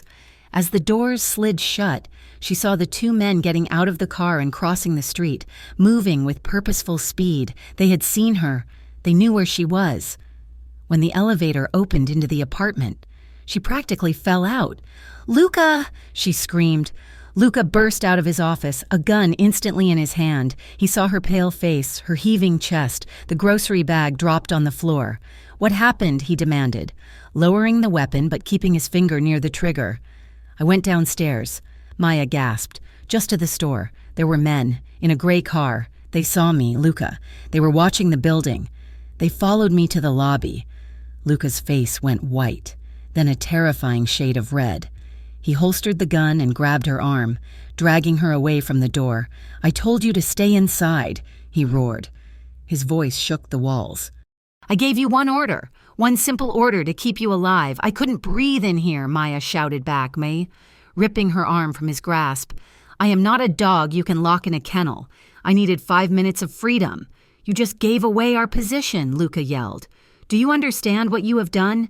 Darren Cole's men are not birdwatchers. Maya, if they saw you, they are already calling for backup." "Then let me leave," Maya screamed, tears of frustration and terror spilling over. "If I am such a liability, let me go. I will take my chances on the street. I would rather die running than live like a prisoner with you." The room fell silent. The echo of her words bounced off the glass walls. Luca stared at her. His chest was heaving. He looked at the fire in her eyes, the same fire that had made her save his life, the same fire that had made him kiss her last night. He closed his eyes for a second, a look of profound defeat crossing his face. "Fine," he said. His voice was suddenly ice cold. He walked over to the console table and picked up the thick manila envelope Marco had given him that morning. He walked back to Maya and shoved it into her chest. She grabbed it instinctively. "What is this?" she asked, her voice trembling. "A new life," Luca said. "It is a fake ID, a driver's license, $10,000 in cash, and a bus ticket to Oregon leaving in 2 hours. Maya looked down at the envelope, then back up at him. She felt like the floor was tilting. "You already had this? I was going to give it to you tonight," Luca said harshly. "I was going to put you in a car and send you away. But since you are so eager to die on your own terms, you can leave now." Maya felt her heart break. It was a physical sensation, a sharp crack in the center of her chest. He wasn't just letting her go. He was pushing her out. He had planned to discard her all along. The kiss, she whispered, was a mistake. Luca cut her off. A lapse in judgment. This is reality. Maya. "You are a waitress. I am a target. We do not work. We do not exist." He stepped back, putting distance between them again.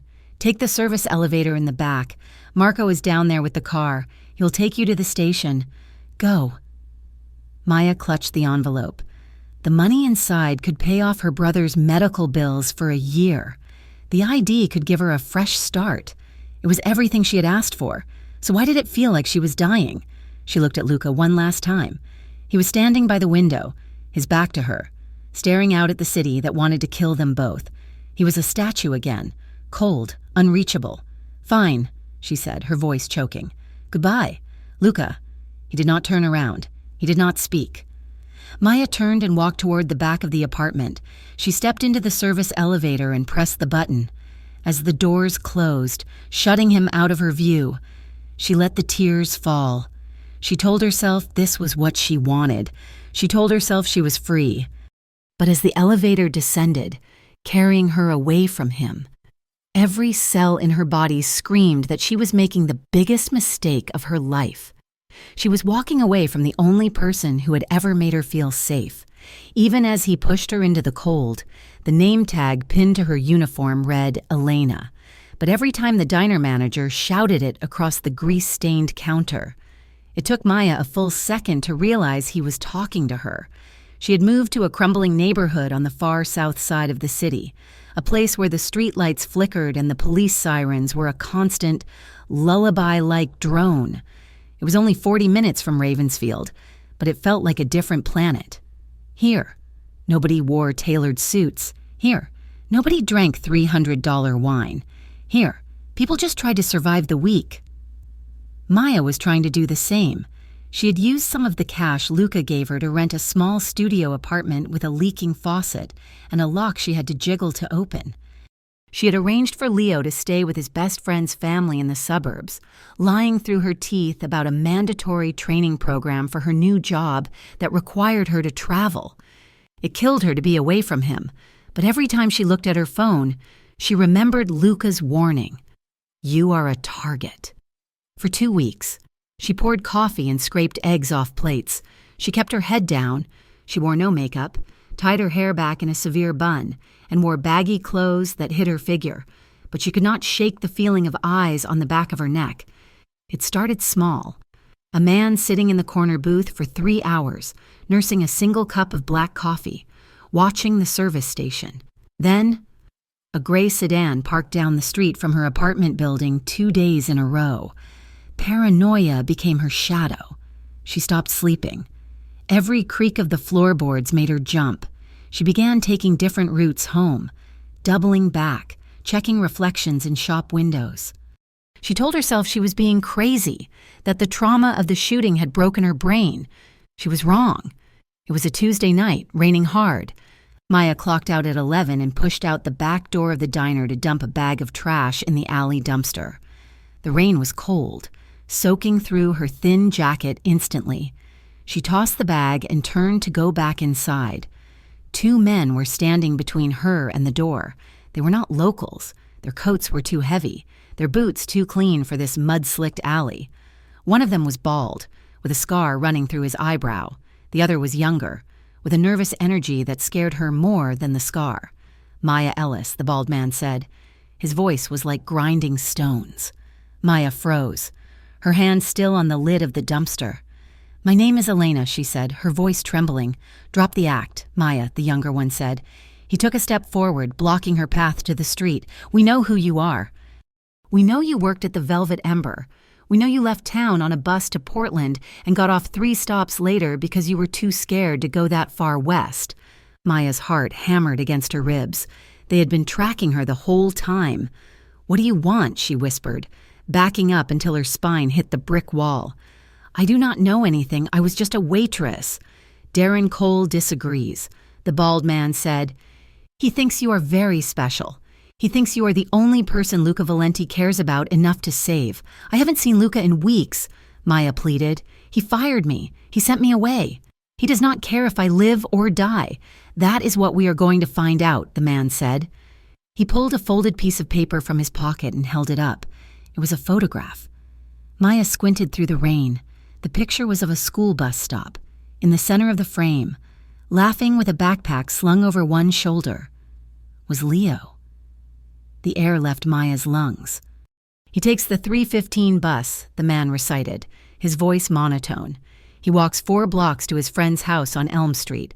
He stops at the corner store for a soda on Fridays. He's a cute kid.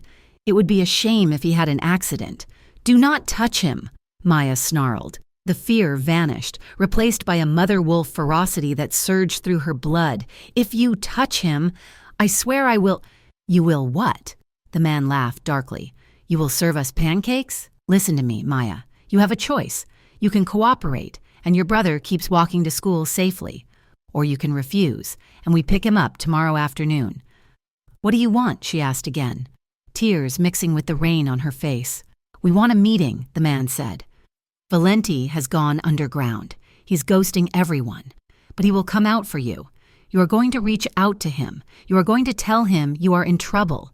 You are going to lure him to the old shipyard. Warehouse 4, tomorrow night at midnight. I can't, Maya sobbed. He will know it is a trap. He will kill me. If you don't, "We will kill the boy," the man said simply. "You have 24 hours. Make the call." They turned and walked away into the rain, leaving Maya sliding down the brick wall into the mud, clutching her chest, gasping for air that wouldn't come. The number Luca had given her was for emergencies only. He had said to use it only if she was dying. Maya sat in a phone booth 3 blocks from her apartment, clutching the slip of paper. Her hands were shaking so badly she misdialed twice. When she finally connected, it rang 4 times before picking up.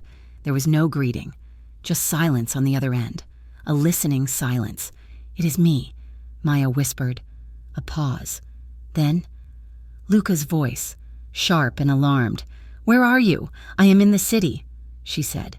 "I need to see you. Please, I told you to leave, Maya. I told you to go to Oregon. I couldn't," she cried, her voice cracking. "I couldn't leave Leo. Luca, please." "I am in trouble. Meet me at the Airy," he said instantly.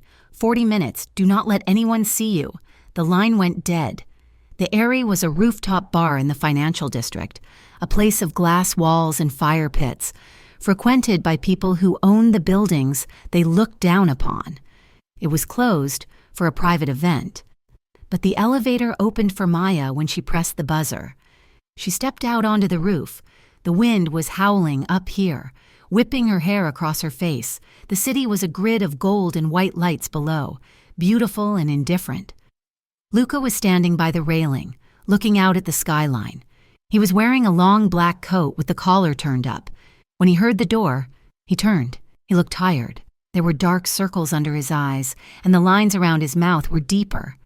But when he saw her, his expression softened into something that looked painfully like relief. Maya stopped a few feet away from him. She felt small and dirty in her cheap clothes, standing next to his imposing silhouette. "You stayed," he said. "It was not an accusation. It was a statement of fact. I tried." She said, "I tried to disappear, but they found me." Luca's face hardened instantly. "Who found you?" "Darren's men," she said. "2 of them. Tonight." She took a breath. The confession sitting like poison on her tongue. "They know about Leo. Luca. They showed me a picture of him at the bus stop. They know his schedule. They said if I do not do what they want, they will hurt him." Luca moved. It was a blur of motion. 1 second he was by the railing, the next he was standing directly in front of her. The fury radiating off him was terrifying, a cold heat that made the air crackle. "They threatened a child?" he asked, his voice low and deadly. "Yes," Maya whispered. He swore in Italian, a harsh, guttural sound. He turned away from her, pacing a tight circle, running a hand through his wind-blown hair. "I should have killed Cole a year ago," he muttered. "I should have burned his whole operation to the ground." He stopped pacing and looked back at her. He saw the way she was trembling, hugging her arms around herself to hold her shattering pieces together.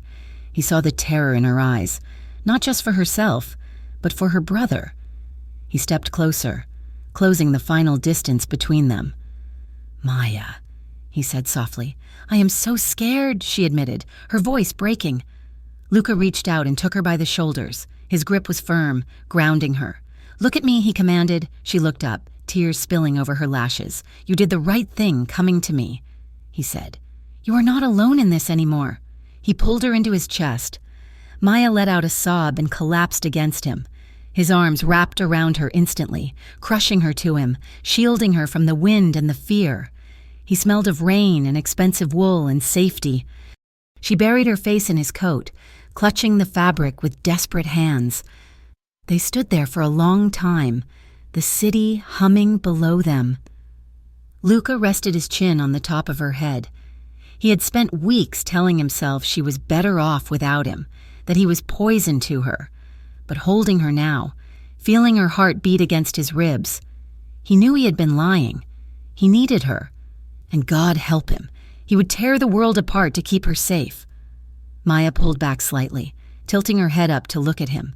His face was framed by the city lights. His eyes were searching hers, intense and dark. "I thought you would be angry," she whispered. "I am furious," Luca said, "but not at you." He raised one hand and cupped her jaw. His thumb brushed away a tear that was tracking down her cheek. His skin was warm against the cold wind. "I am glad you are here," he murmured. He lowered his head slowly, giving her time to pull away. She didn't. She leaned into his touch, her eyes fluttering closed. When his lips met hers, it was nothing like the kiss in the apartment. That had been a collision of anger and desperation. This was slow. It was tender. It was a promise. He kissed her with a fierce protectiveness, his mouth moving over hers with a gentle pressure that made her knees weak. He tasted like salvation. Maya melted into him, her hands sliding up his chest to rest around his neck. For a moment, the threat of Darren Cole, the image of Leo at the bus stop, the cold rain, it all faded. There was only Luca, holding her as if she were the most precious thing in a city full of glass and steel. He pulled back, resting his forehead against hers. His breathing was unsteady. "We are going to end this," he said, his voice rough. "No more running, no more hiding in diners." "How?" Maya asked. "Darren has an army. I have something better," Luca said. "I have the ledger and I have the recording from the night of the shooting." He stepped back, keeping one hand on her arm. "I have been building a case," he explained. "Financial records that tie Cole to a money laundering scheme involving 3 high-ranking police captains. And the audio from the storage room, the conversation you overheard, proves he ordered the hit on the Ember. It is enough to bury him, not just with the law, but with the families. If the other bosses find out he brought heat like this down on the city, they will authorize his removal." Maya listened, hope flaring in her chest. "So we go to the police? We go to the feds," Luca said. "I have a contact. An agent who has been trying to nail Cole for years, but I need to buy time to get the package to him. And I need to draw Cole out into the open so he can be arrested in the act of committing a felony." Maya's heart stopped. She looked down at her shoes. That is what they want," she whispered. "What do you mean?" Maya looked up, her eyes wide with guilt. "The meeting. They told me to bring you to the shipyard, Warehouse 4. Midnight tomorrow. They want to trap you." Luca went still. He processed this information, his mind working like a computer. He looked at her, and she flinched, expecting anger. Instead, a slow, dangerous smile curved his lips. "Perfect," he said. "Perfect?" Maya asked, stunned. "It is a trap. Luca, a trap only works if you do not know it is there," he said. "If you know, it is just a stage." He took her hand, interlacing their fingers.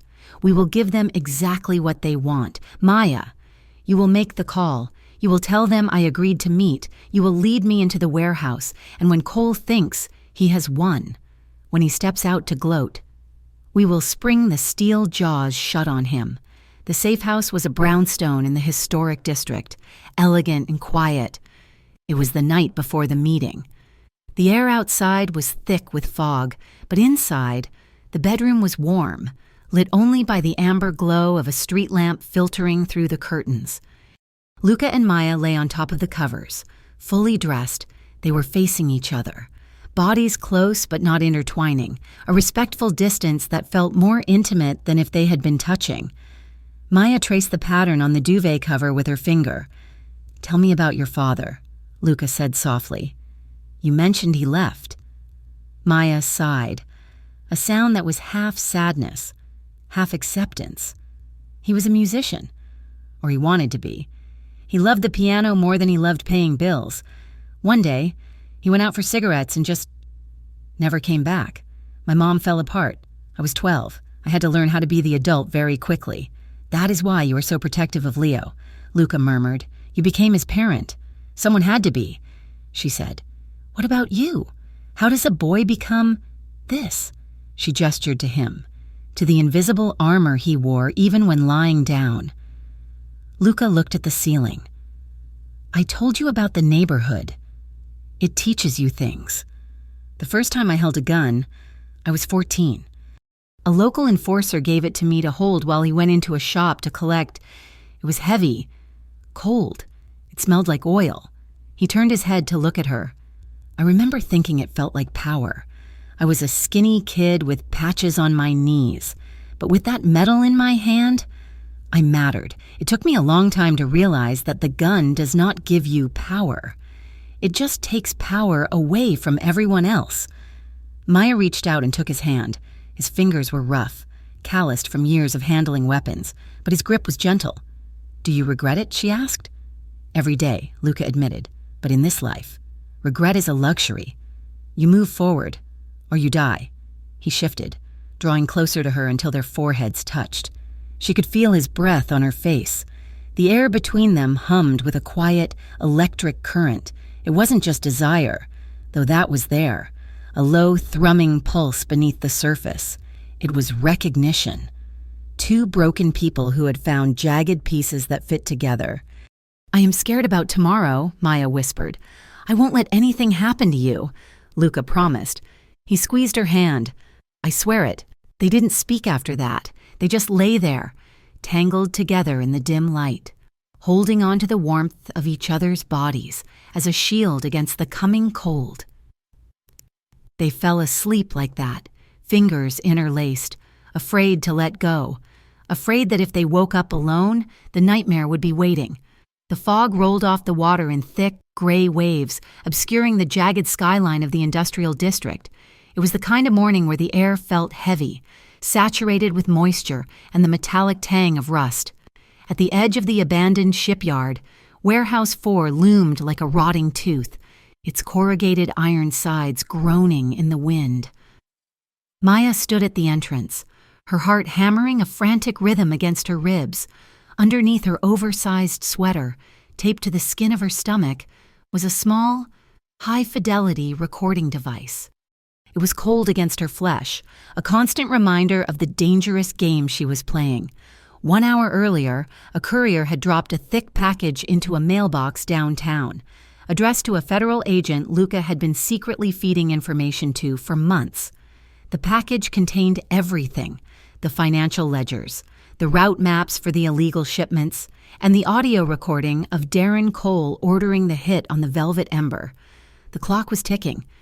If they survived the next hour, Darren would be finished. If they survived, move! One of Darren's men grunted, shoving Maya forward. She stumbled into the cavernous space. The warehouse smelled of diesel and old fish. Sunlight filtered through holes in the roof, creating pillars of dusty light that did little to chase away the shadows. In the center of the room, sitting on a wooden crate like it was a throne, sat Darren Cole. He was flanked by 3 armed men, their faces obscured by shadows. Darren smiled when he saw her. It was a smile that didn't reach his eyes. "You came," he said, standing up, "and you look terrified. It suits you." He walked over to her, his boots echoing on the concrete. He stopped inches away, invading her personal space. Maya forced herself not to step back. She had to be brave. She had to get him talking. "Where is my brother?" she asked, her voice trembling but audible. "You promised he would be safe." Darren laughed softly. He reached out and touched a lock of her hair, twisting it around his finger. The gesture made Maya's skin crawl, but she stood frozen, fighting the urge to scream. "The boy is fine," Darren said. "For now. That depends entirely on how the next 10 minutes go. You did bring our mutual friend, didn't you?" "He is coming," Maya said. She felt the tape of the wire pulling at her skin. "He is alone, just like you asked." "Good girl," Darren murmured. He let go of her hair and stepped back, looking at the large sliding metal doors at the far end of the warehouse. As if on cue, the doors groaned open. Luca Valenti walked in. He was alone. He wore a long, dark coat, his hands held out slightly from his sides to show he was not holding a weapon. His face was a mask of cold, controlled fury, but his eyes darted instantly to Maya. He checked her for injuries in a split second, his gaze lingering on her face, searching for reassurance. "Darren," Luca said, his voice echoing in the vast space. "You have the girl. Now let her go." "Luca," Darren said, spreading his arms wide. "So noble. I always hated that about you. You act like a king, but you are just a thug in a nice suit." "I am a businessman," Luca corrected, walking forward until he was 10 yards away, "and business is concluded. You wanted a meeting. I am here. Let Maya walk out of here, and we can settle this." "Settle this?" Darren scoffed. "Do you think we are going to talk about territory? Do you think I brought you here to negotiate?" Darren snapped his fingers. From the shadows of the mezzanine level above, 6 more men stepped into the light. The metallic slide of rifle bolts being chambered echoed through the room. Luca stopped. He did not look surprised, but the tension in his jaw tightened. "You brought an audience," Luca said dryly. "I brought an execution squad," Darren corrected. He looked at Maya, his eyes gleaming with malice. "Stand between us. Maya," Darren ordered. Maya froze. "What?" "You heard me," Darren said, his voice losing its playful edge. "Move. Stand in front of Valenti. If his men are hiding outside, I want them to know that if they take a shot at me, they have to go through you first." He was using her as a human shield. He was weaponizing her presence to freeze Luca's hand. Maya looked at Luca. He gave a barely perceptible shake of his head, his eyes pleading with her to stay away from the line of fire. But Darren raised his hand, signaling the men above. "Do it, or the brother pays the price," Darren threatened. Maya took a step. She walked to the center of the room, the space between the 2 men. The air felt thin, electric with the promise of violence. She looked at Darren, smug and victorious. She looked at Luca, who was calculating the odds, his body coiled tight, ready to die to keep her safe. She realized then that if she played by the rules, they were both dead. If she stood there frozen, Darren would kill Luca the moment he had a clear shot, and then he would kill her to tie up the loose ends. Leo would never be safe. She had to change the game. Maya looked at Luca, their eyes locked. In that fraction of a second, a silent communication passed between them, a transfer of courage, of trust, of shared desperation. "Run!" Her instincts screamed. Maya did not freeze. She did not cower. Instead, she turned her back on Darren. She sprinted. She closed the distance between herself and Luca in 3 desperate strides. Darren shouted something in confusion, but Maya didn't hear it. She reached out and grabbed Luca's hand. Her fingers locked around his, squeezing tight, an anchor in the storm. It was the choice that defined everything. She wasn't his victim. She wasn't his leverage. She was his partner. "Get down!" Luca roared. He didn't hesitate. As soon as her hand touched his, he yanked her toward him, spinning his body to shield hers as he dove behind a stack of heavy shipping pallets. The warehouse erupted. Gunfire exploded from every direction. Luca's men, who had been positioned on the roof and the perimeter, breached the skylights and the side doors simultaneously. Glass rained down like diamonds. The sound was deafening, a cacophony of cracking thunder that drowned out Darren's screams of rage. Maya huddled against the wood of the crate, her hands over her ears. Luca was crouched over her, his body a solid wall of protection. He had drawn his weapon, a sleek black handgun, and was firing back over the top of the pallets with terrifying precision. "Stay low," he shouted over the noise. "Keep your head down. I am not letting go," Maya yelled back. She reached up and gripped his coat, refusing to be separated from him. Bullets chewed into the wood above their heads, sending splinters flying. Luca looked down at her. His eyes were wild with adrenaline, but when he looked at her, there was a fierce pride burning there. "We have to move," he shouted. "Marco is flanking them. We need to get to the loading dock." He grabbed her hand again. His grip was bruising, iron hard. "On my count, 3, 2, 1, go." They ran. They moved as one entity, weaving through the maze of crates and machinery. Maya didn't look back. She focused entirely on Luca's back, on the hand that pulled her forward. He moved with a lethal grace, firing 2 shots to the left to suppress a gunman on the walkway, then jerking her to the right to avoid incoming fire. It was chaos, but in the center of it, holding his hand, Maya felt a strange, crystalline clarity. She was running into the fire, but she wasn't alone. They reached the heavy steel doors of the loading dock.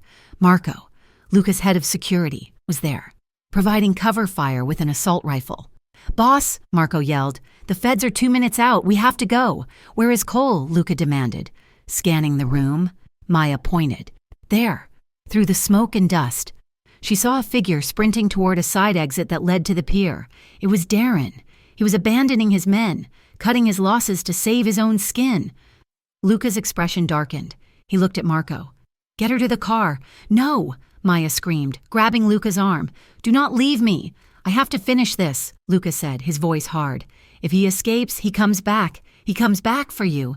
He comes back for Leo. He pulled his arm free, but then he hesitated. He looked at her one last time, searing her face into his memory. Wait for me, he said. He turned and bolted after Darren. Maya watched him go. She looked at Marco, who was gesturing for her to follow him to safety, but she couldn't.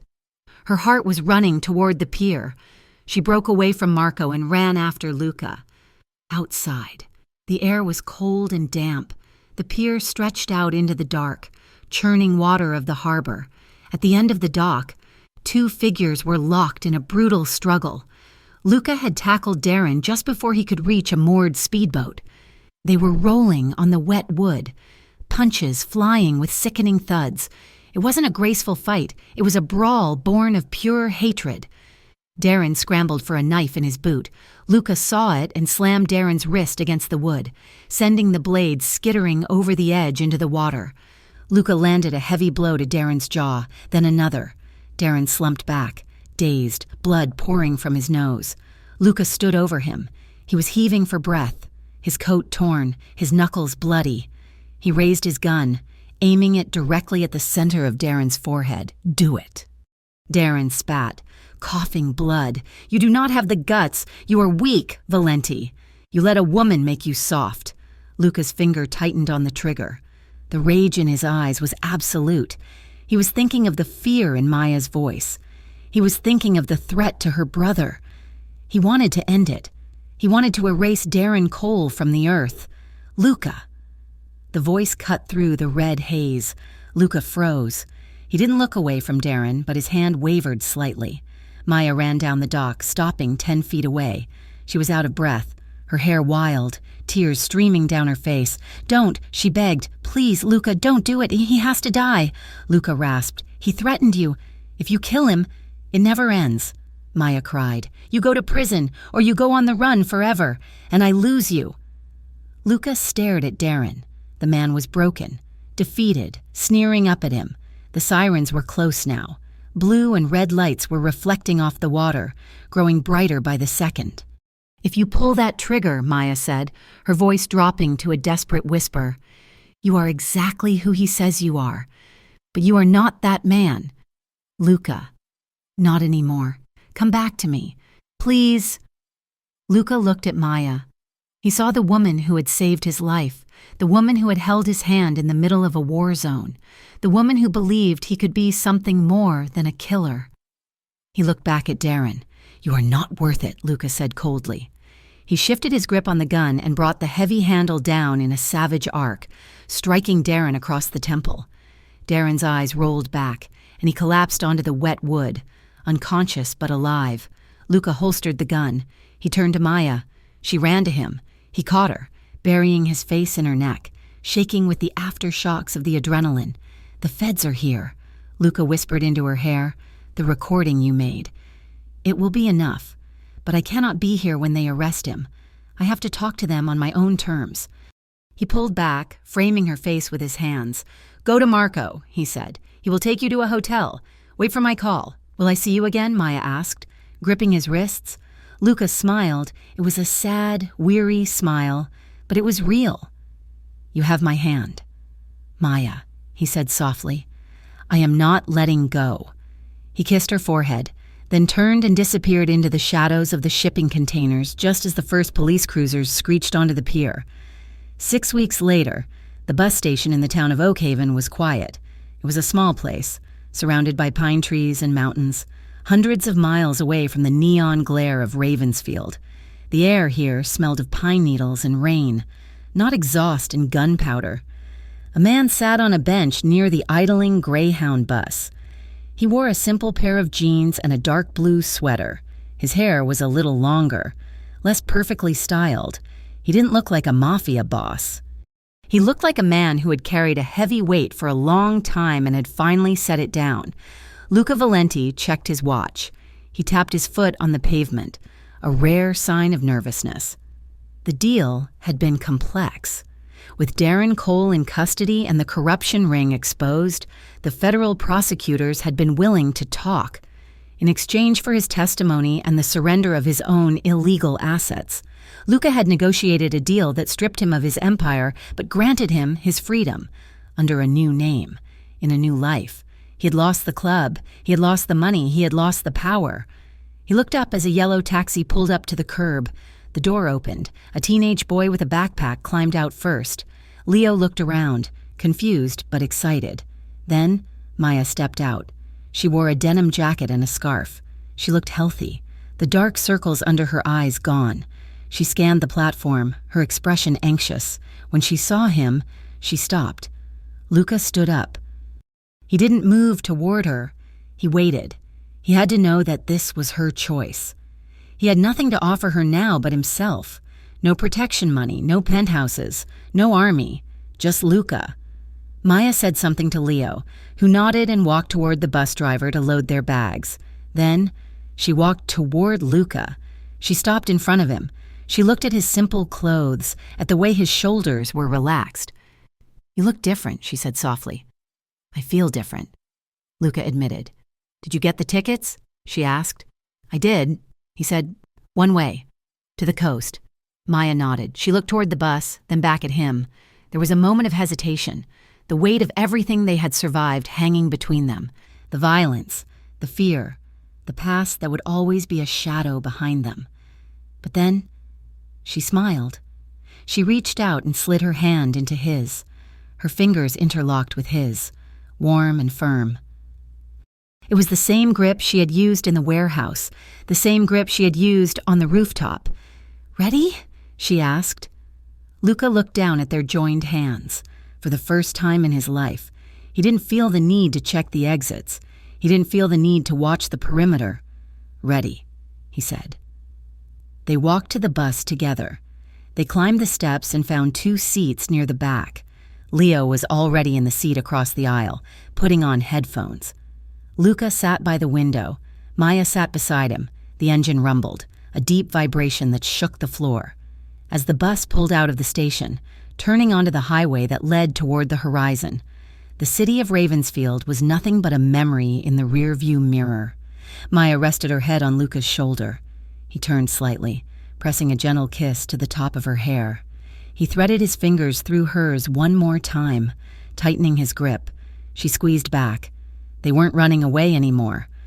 For the first time, they were simply moving forward, together, hand in hand.